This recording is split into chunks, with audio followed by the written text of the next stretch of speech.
podemos dizer que você é pioneiro nessa parte de jornalismo aqui no Brasil de games, né? Pois é, porque eu trabalhava lá na Nintendo, e daí quando surgiu a chance de fazer a revista da Nintendo oficial, naturalmente enxergavam eu e os meus companheiros de Powerline como pilotos, pessoas que poderiam escrever na revista, fazer detonado e dica. E eu vi a oportunidade ali de, bom, vou começar a participar dessa revista enquanto eu trabalho aqui na Nintendo, né? Se eles precisarem da minha ajuda, podem me chamar, eu estudo e não sei o quê.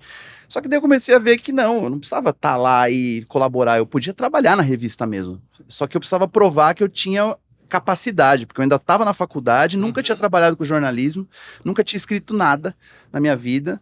A gente escrevia um jornalzinho que a Nintendo enviava para os fãs pelo correio, né? Que eram uns textinhos, era tipo uma mala direta, né? Mas era toda a minha experiência com game, com jornalismo, inclusive.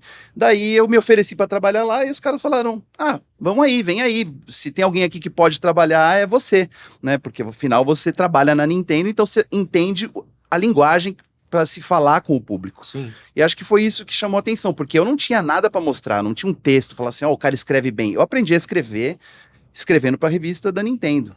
O primeiro texto que eu escrevi era, sei lá, sobre Zelda.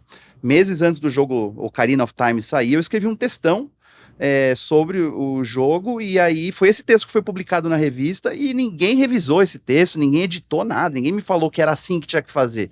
Então, quando fala sobre pioneirismo e jornalismo de games, eu acho que a gente ali na Nintendo Road, como não tinha muita gente controlando o que a gente fazia, a gente meio que inventou sem querer um jeito de falar. O leitor lia aqueles textos e ele achava que aquilo tinha sido escrito para ele, mas muito porque tinha sido escrito por pessoas que pensavam como ele. Eu era um jogador escrevendo numa revista, sem uma orientação de jornalismo, editorial, é assim que se faz, é assim que se fala, use essas palavras e não use essas. Eu não tinha nenhuma orientação, né? E não foi porque o pessoal não estava nem aí, é porque eles simplesmente deixaram a gente escrever do jeito que a gente achava que seria legal. E foi isso que deu certo. As pessoas começaram a ler e se enxergar ali, falando assim, pô, isso aqui parece que foi feito para mim. Porque as revistas de games que haviam antes, elas eram escritas por adultos para crianças. E eram adultos que não jogavam game. Eram adultos que estavam fazendo revista.